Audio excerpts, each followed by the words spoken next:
शेरगढ़ झरणाघाटी रास्ता संप्रसारण अनुदान मंजूर पर केन्द्रमंत्री को कृतज्ञता जणाइले नवगठित स्वेच्छासेवी संगठन फ्यूचर बालेश्वर कर्मकर्ता। 16 नंबर और 60 नंबर जातीय राजपथ संयोग स्थल नहरपाटना एक पार्क निर्माण पर देले प्रस्ताव।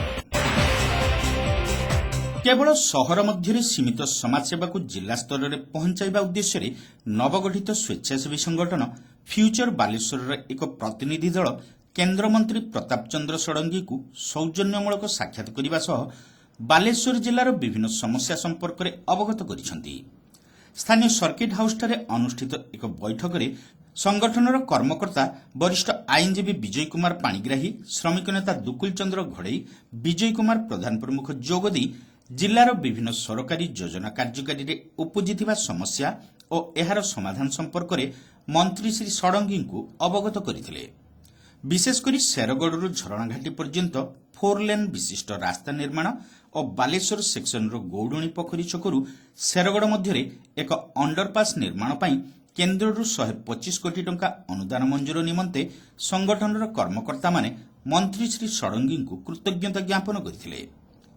एथिसहित अमृत योजन में सामिल होइथिबा बालेश्वर सहर में पब्लिक पार्क निर्माण पर स्थान चयन को नहीं सृष्टि होइथिबा विवाद संपर्क में आलोचना करथिले।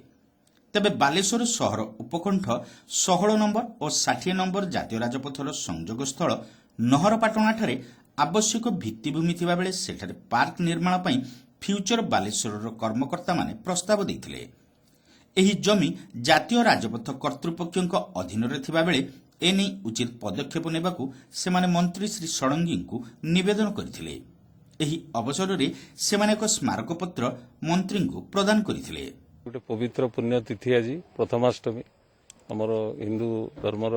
समस्त बाप माँ मानकर आज बड़ पु मान आम आज नुआ लुगा पिंधे गोटे शुभ मनासी पूजा पटल भी कर पवित्र दिन में बालेश्वर संपूर्ण बालेश्वर गोटे संगठन आरंभ होती आज दिन में से संगठन नाम हूँ फ्यूचर बालेश्वर एवं से फ्यूचर बालेश्वर तरफ आम आज आसी केन्द्र मंत्री प्रिय प्रताप चंद्र षडंगी महोदय सी जो अक्लांत परिश्रम करी निरंतर उद्यम करी नितिन गडकरी पाखु जो 125 कोटी टंकार व्यय मंजूरी आनीचंती गोटे जे शेरगढ़ झरणाघाटी पर्यंत जो 4 लेन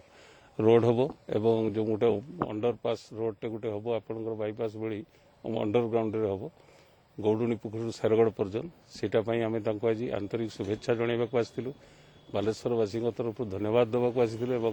मंत्री एभली कार्यपाई सबुदिन बालेश्वरवासी पाखे स्मरणीय रही से जनईलु से आम पुष्पगुच्छ दे आज पवित्र दिन में आम कृतज्ञता ज्ञापन कलु। द्वितीय कथा है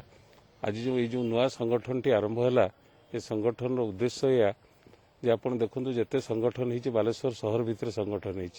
संपूर्ण बालेश्वर जिलार को लगे विभिन्न समय विभिन्न मुद्दा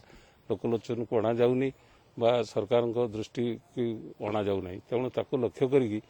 मुख्य कथा केमती समस्ते न्याय पाई परिवे दुर्नीति जो भाई भाव में बढ़ी चललानी ताको केमती रोका जाई परिवो। बड़ कथा हो निजुक्ति क्षेत्र में जदि विकास हो पारिबो ताहले प्रकृत विकास हो पारिबो सेही विषय में आम आज आपण पाखे सूचना दउछु आपण माध्यम रे आ मंत्री के आम गोटे आज बड़ दाबी रखिलु जे आपण जानिचंती NH 60 एवं NH 16 जो जगह संजोग होती जेटा कि नहरपाटना सेटा आमर नेशनल हाईवे साइड के पूरा लगिकी से गोटे से भली पृष्ठभूमि रही भित्तिभूमि रही जो गोटे भल सुंदर पार्क टे करा जाय परिबो। बालेश्वर दीर्घ वर्ष बालेश्वर आप जानते शिक्षापाई एवं तार भौगोलिक स्थिति आपंकर मेडिकल कॉलेज कथा कहतु कि ITR कथा कहतु ये सबुपाई द्रुत गति में बालेश्वर लोकसंख्या वृद्धि पाई बर्तमान बालेश्वर एभली गोटे कॉर्पोरेशन हबार अवस्था को आसिलानी किंतु दुखर कथा